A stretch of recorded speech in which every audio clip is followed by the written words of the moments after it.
Okay? I am sorry, হঠাৎ খেয়াল করতে পারিনি। আমি তো ভেবেছিলাম এই শহরের সব থেকে বেখেয়ালি ছন্ন ছাড়া ছেলেটি আমি। এখন তো দেখছি দামি দামি গাড়িতে চড়া, স্বপ্ন হাতের মুঠোয় নিয়ে ঘোরা ব্র্যান্ডের মেয়েটিও আমার মতো বেখেয়ালি।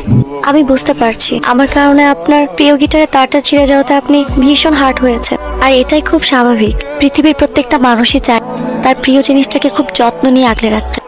I am really sorry. আমাকে সরি বলতে হবে না, সবাই সরি ডিজার্ভ করে না।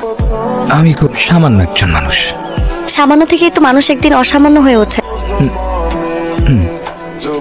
এক্সকিউজ মি, কেউ কি আছেন? ভেতরে আসেন। গতকালের কথা ভুলে গেছে? গতকাল যে আপনার তার ছিঁড়ে গিয়েছিল, সেই জন্যই আমার ম্যাডাম আপনার জন্য এই গিফটটি পাঠিয়েছে।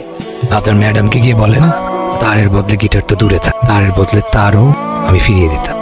এক্সকিউজ মি, দেখুন এখন কিন্তু বেশি বেশি হয়ে যাচ্ছে। আচ্ছা, আমার অপরাধটা কি বলেন তো? আপনি যদি অপরাধী হতেন তাহলে তো আপনাকে আমি খুঁজতাম। তাহলে আমার দেওয়া গিটারটা আপনি ফিরিয়ে দিলেন কেন? কারণ ছোটবেলা বাবা মা আমাকে শিখিয়েছে অপরিচিত কারো কাছ থেকে কোনো কিছু না নিতে। কি? এই যে পরিচিত হতে চাই, যারা। আসিফ। দেখুন, আমি বুঝতে পারছি গিটারটা আপনার অনেক শখের ছিল, এটা নষ্ট হওয়াতে আপনি আমার উপর এখনো রেগে আছেন। সত্যি কথা বলতে আমি আসলে রাগ করিনি, কষ্ট পেয়েছি। গিটারটা আমার বাবার দেওয়া শেষ স্মৃতি। সেদিন যখন গিটারের তারটা ছিঁড়ে যায় তখন আমার মনে হয়েছিল তার ছিঁড়ে আমার হৃদয়টা ছিঁড়ে গেছে। আমি এক্সট্রিমলি সরি, আমি আপনার বাবার দেওয়া শেষ স্মৃতিটা নষ্ট করে ফেললাম। আচ্ছা, এখন আমি এই ঋণ কিভাবে শোধ করব? শোধ করতে চান? আমি যেদিন আমার গিটারটা মেরামত করব ওই দিন আমার হেল্পার হইতে পারেন।